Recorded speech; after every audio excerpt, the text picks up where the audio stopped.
Hey y'all, Robbie Falk here from 247 Sports, the Starkville Daily News, and going to give you a little bit of a reaction from the Egg Bowl from Thanksgiving night. We're back here at home. I decided not to do this right after the game just because it was, getting close to midnight. We had a podcast to record and things like that, so I was going to let, the night pass and come back to you this morning here on Friday and discuss a little bit about what we saw. Really, a little different game than I expected with Mississippi State and Ole Miss. And I guess what you can kind of take away is to expect the unexpected. A lot of times it is a little more muddy than you kind of think coming in. Mississippi State usually plays really good defense against Ole Miss. And I think that's what we saw last year when State held them to their lowest rushing total in over the year. This year, one of the best defensive performances any team outside of Alabama and Georgia had against Ole Miss. First team to hold Ole Miss scoreless in the first quarter. Lowest point total in the first half against Ole Miss this season. That includes Georgia and Alabama. Both of those teams gave up scores in the first quarter and points in the first half. And State holds Ole Miss to 17 points.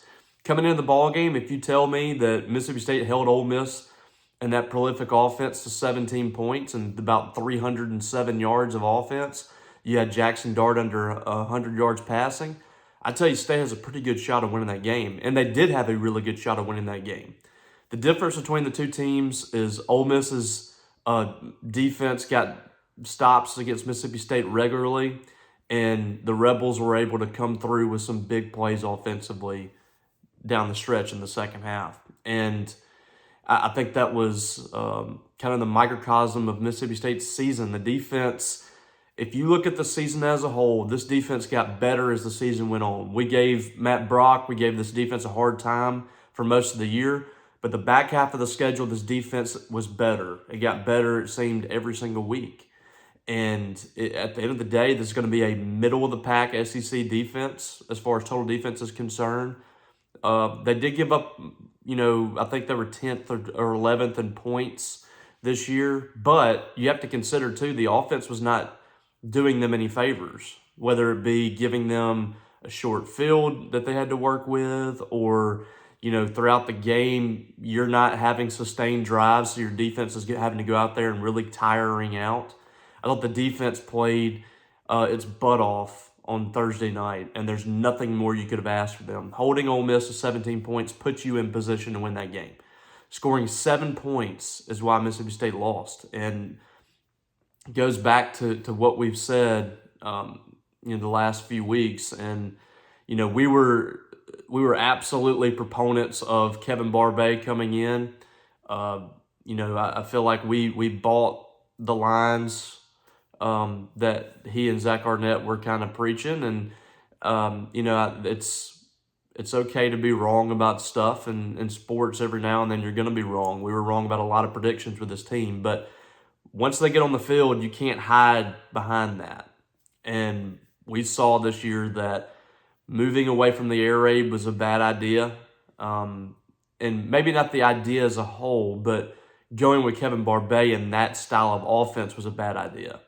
I've never really been against Zach Arnett choosing to go away from the air raid offense. I know that a lot of people were, and I totally get that. And I feel like this season probably would have been way more successful had State just done the safe thing and stayed with that. But I also know that, Zach Arnett, it's his job. It was his team.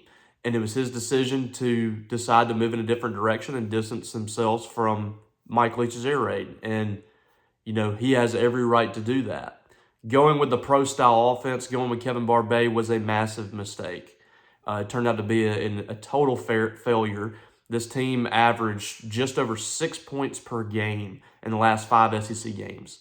And when you break down those teams that they played, this isn't murderer's row. Arkansas, they scored 7 points.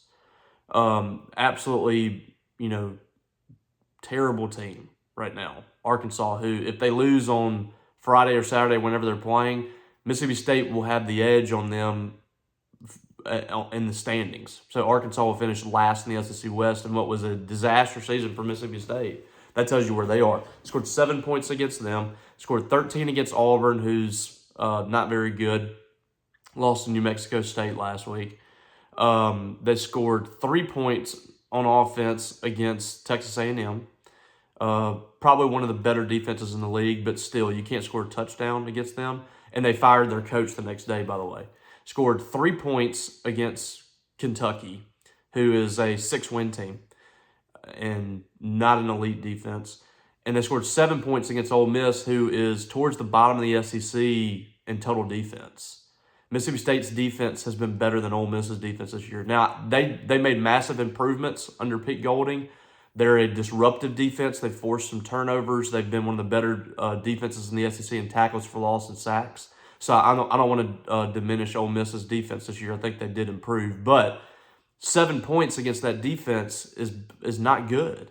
7 points against anybody in the SEC is not good. I don't care if it's Georgia or Alabama. If you can't be that competitive in this age of college football where offenses are, more high-powering than they've ever been, I don't know what to tell you. It was just a bad job. And State only being able to get 7 points out of this game was just really bad. They missed 2 field goals in the game, which were huge. One right before halftime was a big one from Cal Ferry, and then the nail in the coffin, kind of midway to late in the fourth quarter, you had a long field goal attempt that was missed. And it just kind of, it's just a continuation of this team just not being able to take care of the little things.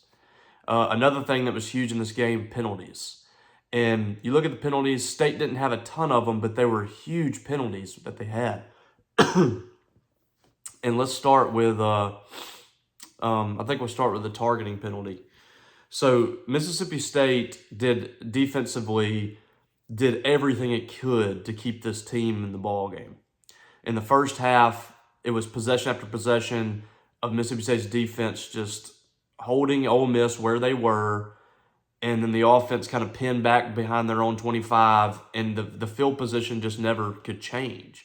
Ole Miss was able to get that one field goal in the first half, but State had a chance there at the half to get points. They didn't do it. Coming out of the locker room, defensively, Mississippi State just kept that energy.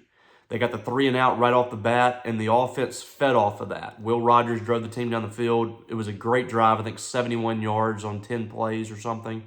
And Rogers got in the end zone on the ground. The crowd was absolutely juiced.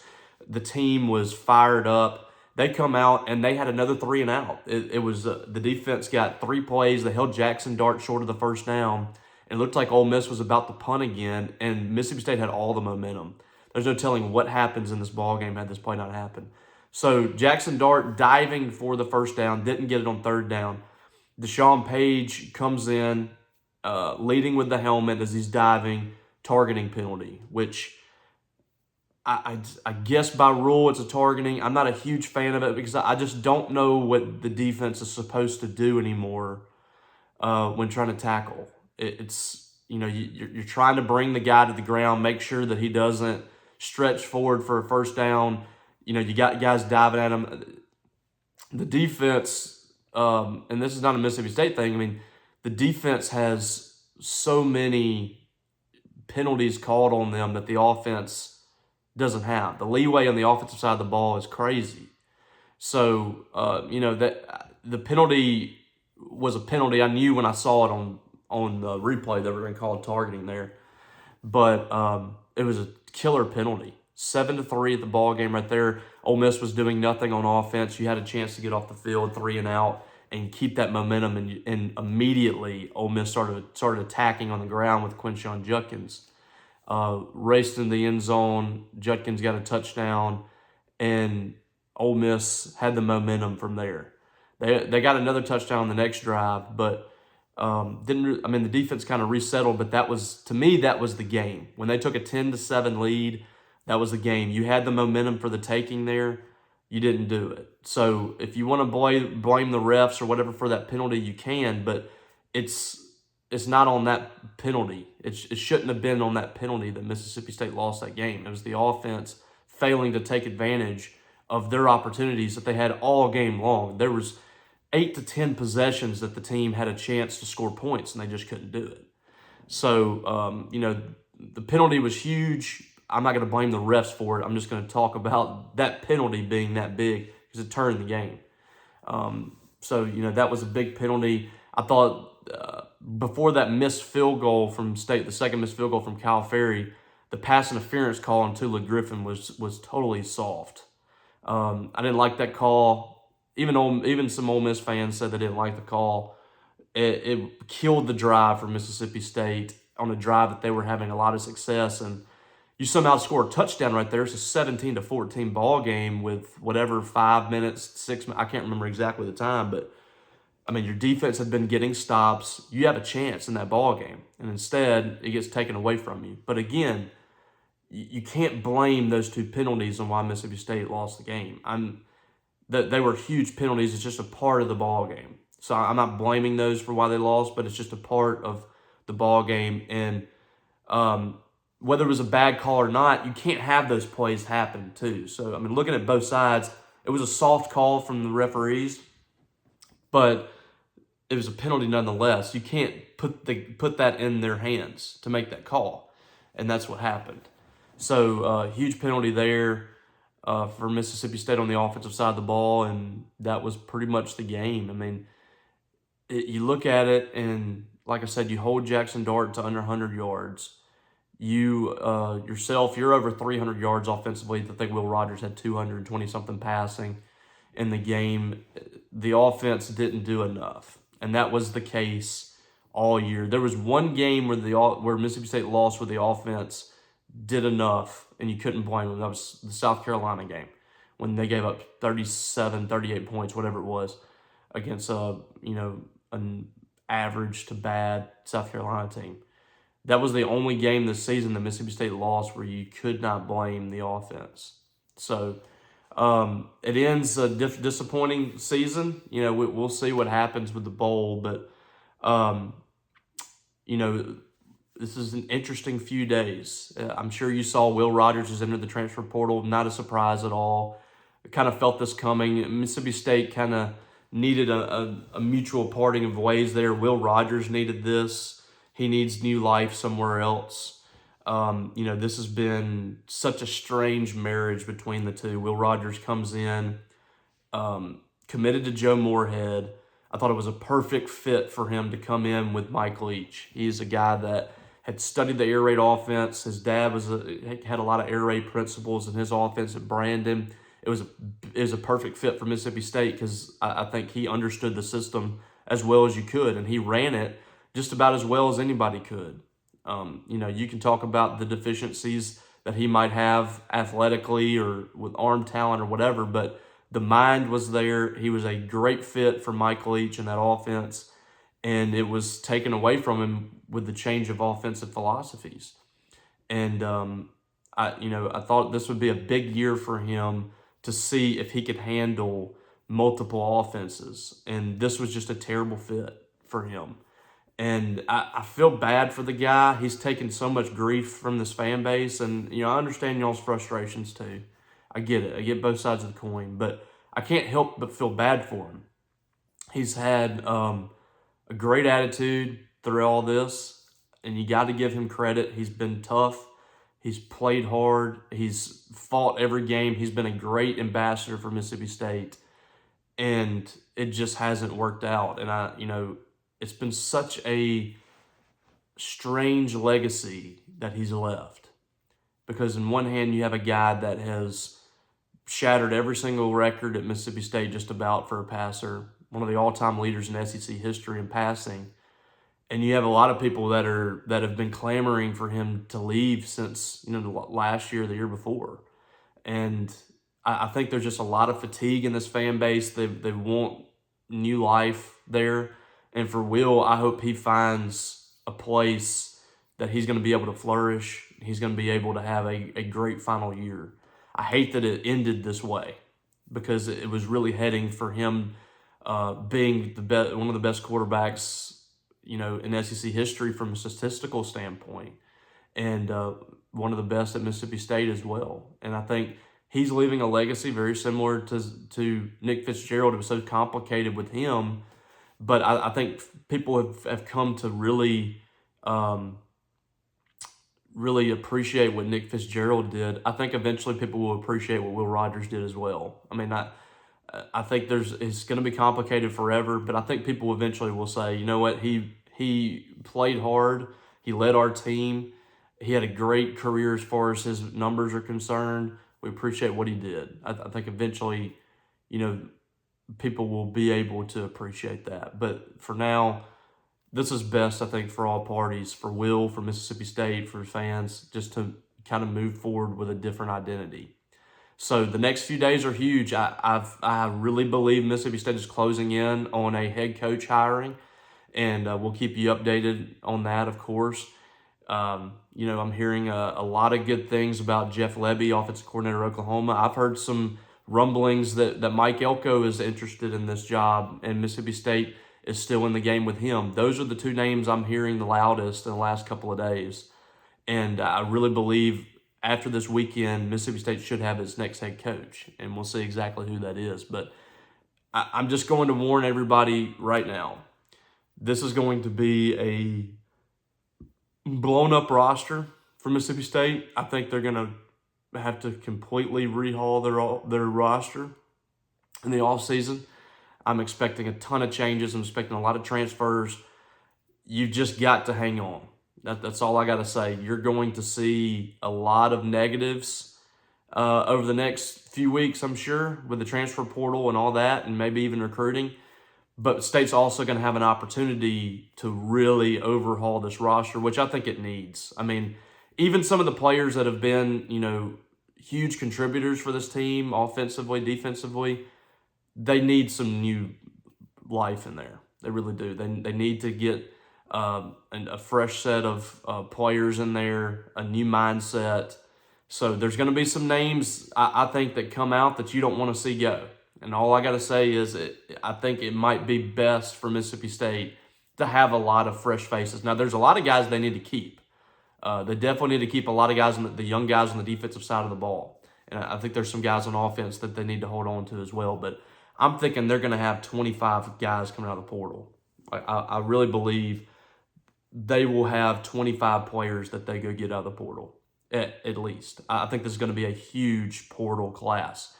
And there's some danger with that because you get some guys that aren't going to be productive. But in this day and age, you can turn a roster around pretty quickly with this portal. If Mississippi State is able to hit, this could be a nice turnaround for them, and it could be quicker than you imagine. But I would not expect this team to be competitive, super competitive in the league next year until proven otherwise. I think this is going to be a little bit of a rebuild. You got to overhaul the roster. You got to overhaul the philosophy. There's a lot of things that have to change, and we'll see who's able to come in and do that for the Bulldogs. But I think I said it last night on TNL. As strange as it seems, Mississippi State is 5-7. They do have a chance to go to a bowl game. We'll see if that happens. It's going to be, based on APR points and things like that. But I do think there's momentum with this football program with Zach Selman at AD. I think he's pushing for this program to be better. I think you're going to see some facility changes. There's a lot of money going into NIL. There's a push there. I think what you saw last night with the crowd, this fan base is still energized. I think that this fan base and this university is ready to move forward and see what happens. And I don't think Mississippi State is in a dark place right now. I think with a really good hire, this could be something special for the Bulldogs moving forward. And we'll see if they're able to do that. This hire is critical for Zach Selman. He's got to get a guy in here that's going to bring energy, that's going to bring a different philosophy. Mississippi State needs it. Mississippi State needs to get out of this mindset at their bottom of the barrel. And I think Zach Selman is a guy that brings that mindset change to this program. And we'll see if this head coach is able to do it as well. Big hire for Selman, and we'll be keeping tabs on that. All right, guys, appreciate you as always. If this football season is over, I appreciate you guys for staying in, but we're not going anywhere. We got basketball coming up. I'll be at the Hump on Friday to watch some men's hoops. So we'll have full coverage of basketball this season, and it never stops with football recruiting and This coaching change, transfer portal is going to be wide open. This is going to be a wild few months. So buckle up. That's all I got to say. All right, guys. Hope you have a great weekend. Hope you've had a great Thanksgiving. We'll catch you down the road.